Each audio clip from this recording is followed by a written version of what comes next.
have a typical spring week here in Kentuckiana. You know, this reminds me, Colleen, of when we get closer into the Derby Festival weeks. They always seem to have a stretch of rain after rain after rain. Maybe you're getting it out of the way early. Muddy tracks out there for practicing. Yeah, thankfully it's just spring rain. We're not under a threat of seeing some strong weather, but remember that risk we were under just a week ago? Well, southern Louisiana, Mississippi, and Alabama, they could see a tornado outbreak tomorrow afternoon. So heads up if you have any family members across the south. They are seeing that significant system moving across their way. Thankfully for us, though, we are not seeing any of that. It's still the same system, but we're just kind of at the north end of it. We're really just seeing some unstable air that's just going to bring round and round of rain in that forecast. Right now on the radar, we're pretty quiet. In fact, the majority of the evening, we really didn't see too many showers. Right now, just a light sprinkle over Brownstown to North Vernon. By the time we head towards tomorrow morning, that's when that rain will really start to ramp up.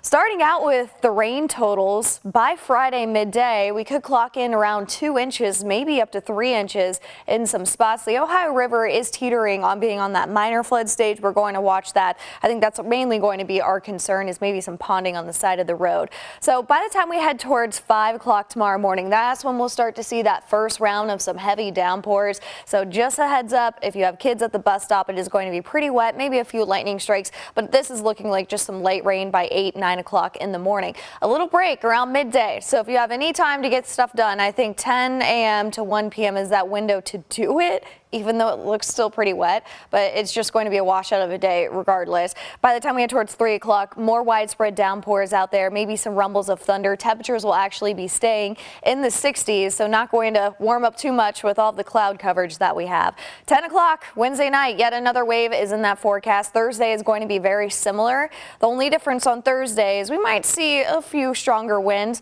wind gusts. That wind will start to pick up from the south. So 6 o'clock in the morning on Thursday, some thunderstorms, and then pretty scattered in nature. This is when that front is finally passing through. We might see a strong storm Thursday afternoon, capable of producing a strong wind gust, but that's the only risk out there. Maybe some flash flooding with some heavy downpours. By the time we head towards Friday at 5 o'clock, most of that rain will move on out of here, and we'll have a dry forecast for your weekend, which is really great. Not going to be too cold. In fact, that front is barely going to cool us down, keeping us in the 60s on Friday, but then we're back to the 70s Saturday and Sunday. Really nice setup for the weekend.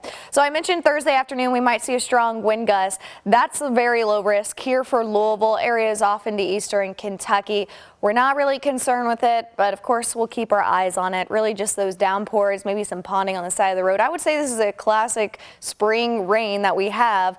That's Wednesday, Thursday, Friday morning clearing out. Thankfully, it's not on the weekend, or it wasn't on the eclipse day. We have 73 and sunny on Saturday and only a 20% chance of rain all weekend long. Doug?